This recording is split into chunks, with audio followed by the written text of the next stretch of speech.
Maybe unusual, but win-win and very easy to paint a background in silk painting.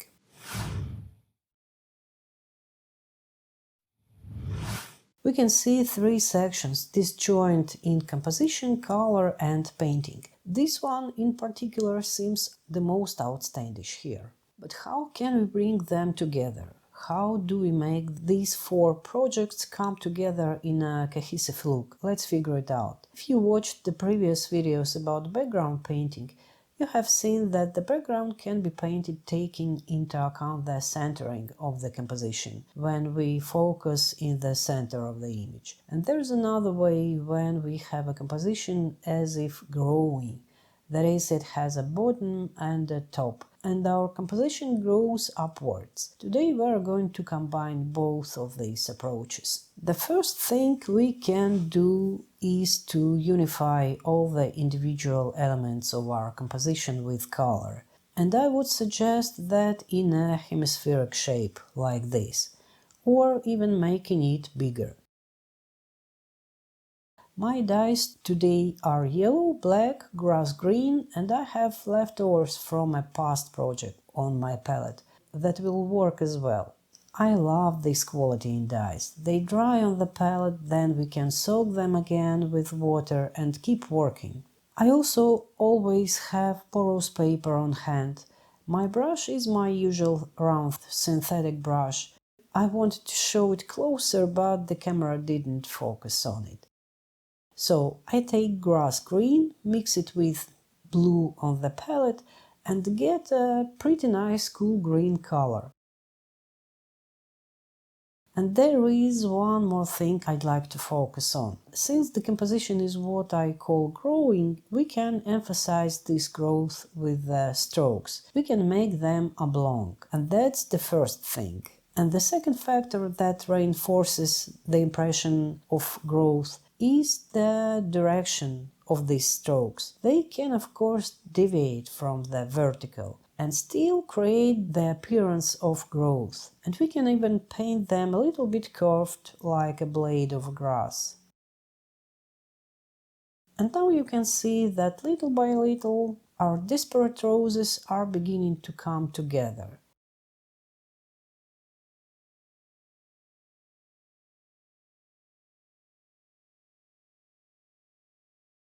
And to accentuate the bottom, we can take a darker green at the very bottom.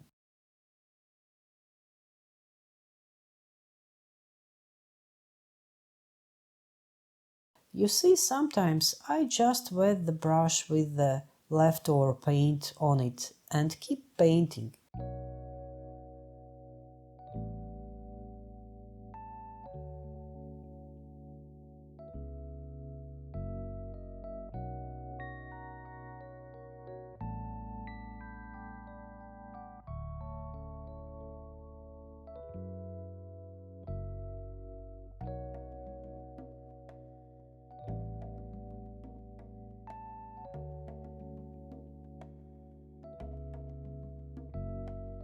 Now I've taken a lot of yellow, and the resulting color echoes this green and this, and even a little bit with this one on the rose.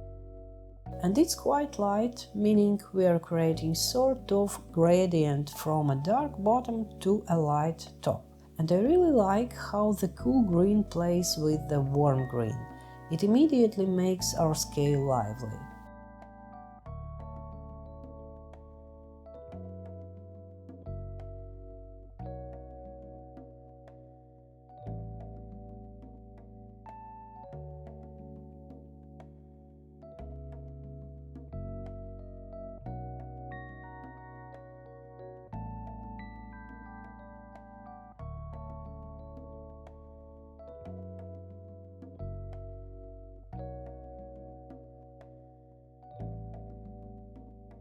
Here's the palette is not all in the shot, but I mixed yellow and black and got such a beautiful, very warm color.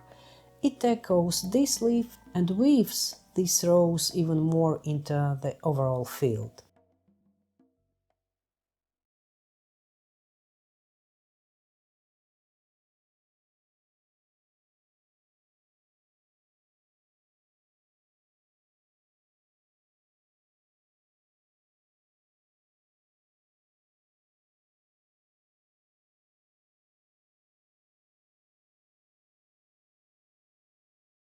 The strokes can change length and direction. It gives us dynamism.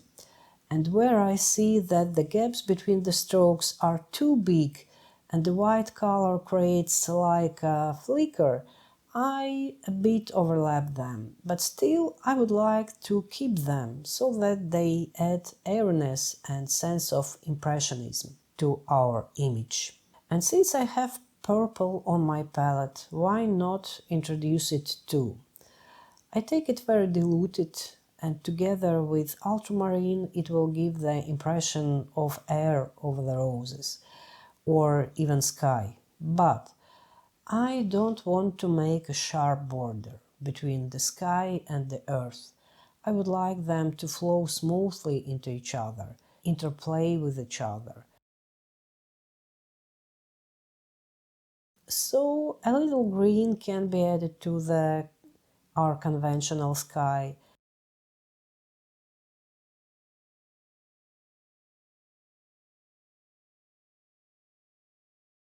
A little blue can be added to the conventional earth. And as always, likes, comments, subscriptions are warmly welcomed.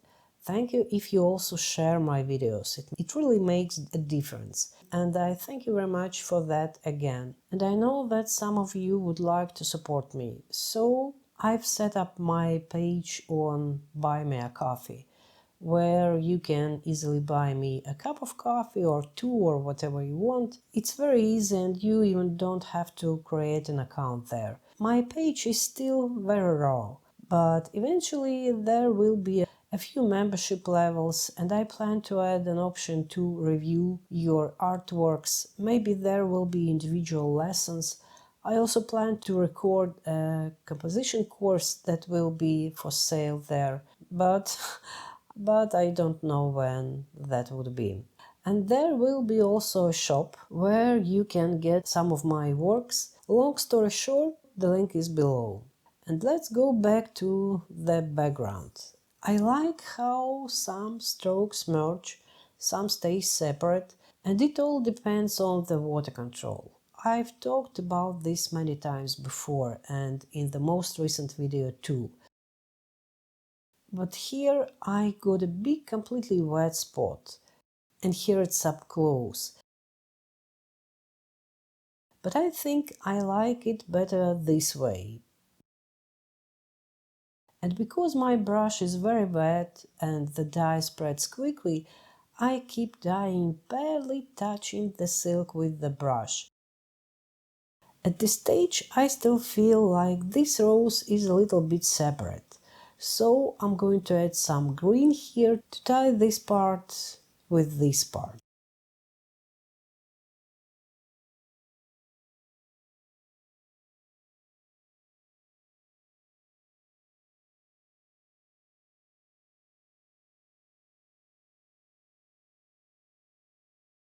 And it feels better this way to me.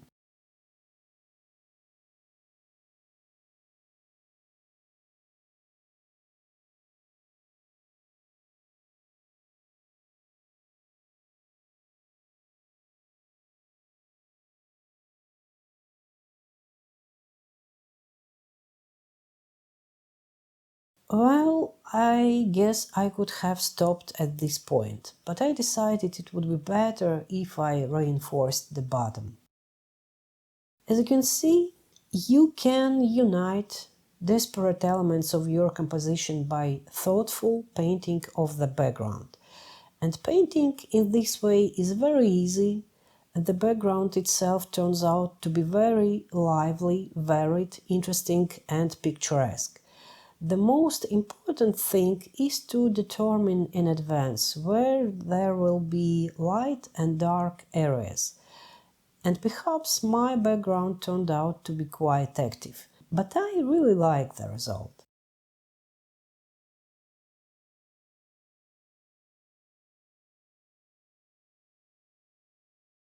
I wish you good luck in mastering your silk painting skills, and I'll see you.